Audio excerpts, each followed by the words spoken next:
महाराष्ट्र में 20 नवंबर को विधानसभा चुनाव के लिए होने वाली वोटिंग से पहले एनसीपी प्रमुख अजीत पवार के एक बयान से बवाल मचा हुआ है। दरअसल अजीत पवार ने एक मीटिंग का जिक्र किया है जिसमें अडानी ग्रुप के मुखिया गौतम अडानी भी मौजूद थे। अजीत पवार 2019 के चुनाव के बाद का जिक्र कर रहे थे, तब उन्होंने बीजेपी से हाथ मिला लिया था। राज्य के मुख्यमंत्री देवेंद्र फडणवीस बने थे और अजीत पवार डिप्टी सीएम बने थे। अजीत पवार ने एक इंटरव्यू में कहा है कि अमित शाह, गौतम अडानी, प्रफुल्ल पटेल, देवेंद्र फडणवीस और पवार साहब सभी वहां पर मौजूद थे।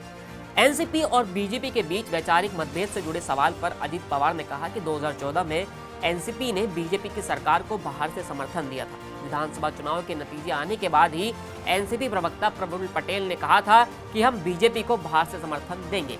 एनसीपी ने बाद में ये भी साफ कहा था कि समर्थन स्थायी नहीं है, ये सिर्फ सरकार बनाने के लिए है। इसके बाद बीजेपी और शिवसेना साथ आ गए थे। बैठक के बारे में बात करते हुए अजीत पवार ने कहा कि 5 साल हो गए हैं, सबको पता है कि मीटिंग में क्या हुआ था। दिल्ली में एक व्यापारी के घर पर वो बैठक हुई थी, ये सभी को पता है। हाँ, 5 बैठकें हुई थी। अमित शाह और गौतम अडानी वहां पर थे, प्रफुल्ल पटेल और देवेंद्र फडणवीस भी वहां पर थे और पवार साहब भी थे, सभी थे। सारे के सारे फैसले लिए जा चुके थे। अजीत पवार के इस बयान पर विपक्ष यानी कि कांग्रेस और शिवसेना ने अब प्रतिक्रिया दी है। उन्होंने कहा है कि इससे साबित होता है कि महाराष्ट्र की सरकार थी अडानी सरकार थी।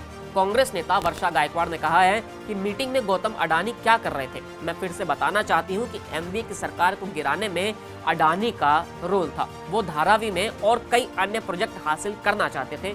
ये महाराष्ट्र की सरकार नहीं है, ये अडानी की सरकार है और अब सच्चाई हर किसी के सामने है। एनसीपी प्रमुख ने आगे भी कहा कि आरोप मुझ पर लगे और मैंने उसे माना भी। मैंने बाकियों को सेव किया। पवार साहब फिर बीजेपी के साथ क्यों नहीं गए? इस सवाल का जवाब देते हुए अजीत पवार ने कहा कि मुझे इसका जवाब नहीं पता। पवार साहब वो नेता हैं जिनका दिमाग कोई नहीं पढ़ सकता है, उनकी पत्नी भी नहीं। शरद पवार हमेशा इस बात से इनकार करते रहे कि उन्होंने 2019 में सरकार को लेकर बीजेपी से बात की थी। देवेंद्र फडणवीस ने पिछले साल आरोप लगाया था कि शरद पवार ने 2017 से 2019 के बीच में बीजेपी के साथ कई बार मीटिंग भी की थी।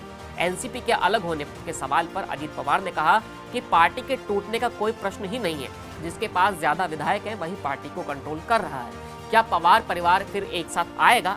इस पर अजीत पवार ने कहा कि अभी हमने इसके बारे में नहीं सोचा है और सारा का सारा ध्यान चुनाव पर है।